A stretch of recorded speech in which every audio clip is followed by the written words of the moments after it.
Greetings, hunters. If you have played Bloodborne, you have probably come across hunters at some point or another. Some are friendly, some are instantly hostile. And to me, hunters can be some of the most tricky opponents in the entire game. They're fast, they're agile, and they move pretty much in the exact same way that you do. They use ranged weapons to try stagger, and a lot of them are quite adept at visceral attacks. I wanted to make a video on just offering my tips and tricks for fighting hunters. I feel that I'm quite good at it. I consider myself a very good hunter of hunters. I think I've managed to kill every hunter enemy in the game. So I just wanted to make a video sharing my tips and strategies for successfully beating them. Now be aware that these strategies I have gleaned from fighting AI hunters, because I don't play much of the online. I can't at the moment because I'm at university and my university's internet doesn't allow for online play on some games. So, however, due to the fact that they move in a very similar way to you, I imagine these strategies can be applied to human-controlled hunters. Obviously, just be careful that the other person is controlled by a human. So, without further ado, let's get to our first few tips.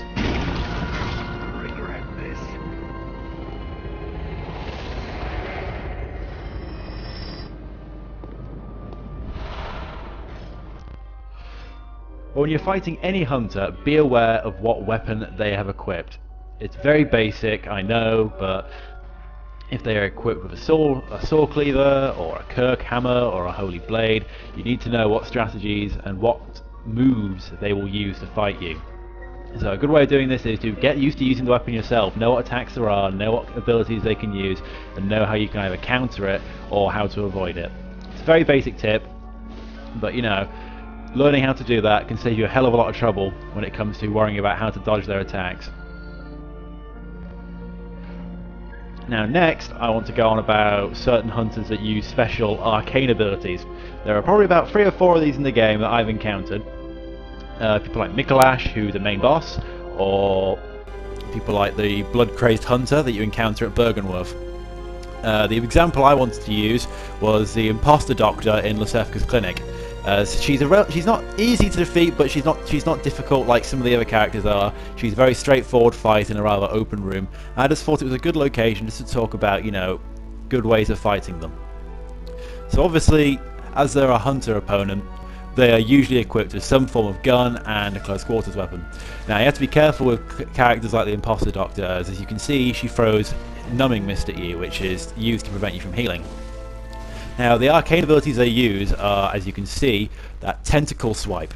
A lot of them use it. It's a very easy to dodge attack, and they telegraph it quite a lot. You can see it from like a small spout of mist that comes out of their hand when they ready it. If you can keep an eye on that, you can make sure you don't get hit by it. Whilst it doesn't do too much damage, if you're not careful, on some of the higher difficulties, it can reduce quite a large amount of health from you, so you just want to be careful. You just want to be aware of your footing, aware of your stamina use if you're attacking them, because that 1 or 2 split seconds where you've got no stamina and you can't dodge, they are quite prone to doing it in that space of time. You just want to make sure that you can watch your stamina use for them with that ability. Now also, as you can see, another ability which they use is, I can't remember the name of the item that you use to activate it, but essentially it's an area of effect explosion that they are capable of using that allows them to send out a group of homing missiles. Be very careful of this. As you can see in the clip there, it hit me, it reduced quite a large amount of my hit points.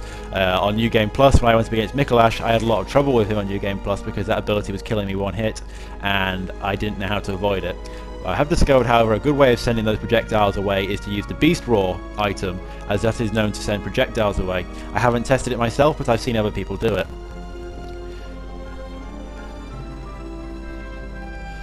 Something else you want to be aware of when fighting hunters is that if there is more than one of them, you are in for a relatively tough fight.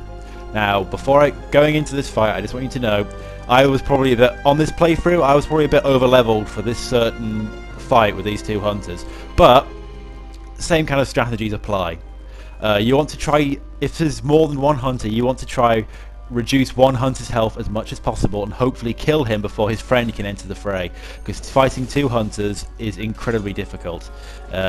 you have to watch out for what they're doing, and you have to make sure that when you're avoiding one person's attacks, you are not jumping straight into another opponent's attacks. Obviously, in this clip here, I was able to take out this hunter quickly, just as his other friend joined the fight, and then I took him out in short order. However, if you go to Yahoo the Unseen Village, once the nightmare has started and the blood moon hangs in the sky, you will enter an area which has got 3 hunters in, armed with various different equipment. It's a tough fight if you don't separate them out from each other. You need to know how to separate them out. I won't go over that in this video. You can probably just quickly search for it to find out how to fight those 3 hunters, but just be aware when you are fighting multiple hunters of your footing, where your opponents are, and again, like I said earlier, what weapons they have equipped, because usually the opponents, what weapons they have equipped are designed to complement each other in those groups, so that way they will be able to stun you with one weapon and kill you quickly with another.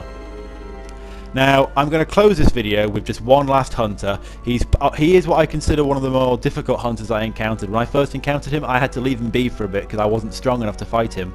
It's Jura. He's the powder cake hunter you encounter on the top of the tower, the one with the minigun. Now, it's possible for him to become a friendly NPC, but when you first meet him, he will always be hostile. In terms of a fight, he's incredibly tough. It is you, mano a mano. I'm not going to go over any cheating strategies. I've seen a few cheating strategies on how to beat him quickly, and I don't want to do that. I want to tell you about the best ways to fight him and what to avoid him if you're going to go mano a mano on him. First off, he's good with his blunderbuss. He will use it quite often, and he is adept at using visceral attacks. He's like many hunters. You want to learn how to counter their attacks. So obviously, learn on their weapons, on their telegraphs, when it's best to try hit them with your ranged weapon. You want to make sure that you can stun them and prevent them from, attacking and then visceral attacking them. With Jura, obviously, because he's on top of this tower, you fall off any side, you are dead. It is pretty much a quick death. So again, he is a fight where it's very important to watch your footing, because you don't want to fall to a quick death and, have to start the fight over. As well, as you can see there, I ran out of bullets. Depending on what weapon you use, you may use up bullets quicker. You want to make sure that you keep an eye on your bullet usage and possibly even sacrifice health to get more bullets back if you need to. Remember one thing. You're not hunter-based. I hope you find these tips and tricks on fighting hunters useful. I hope you enjoyed this video, and I'll hopefully see you in the next one.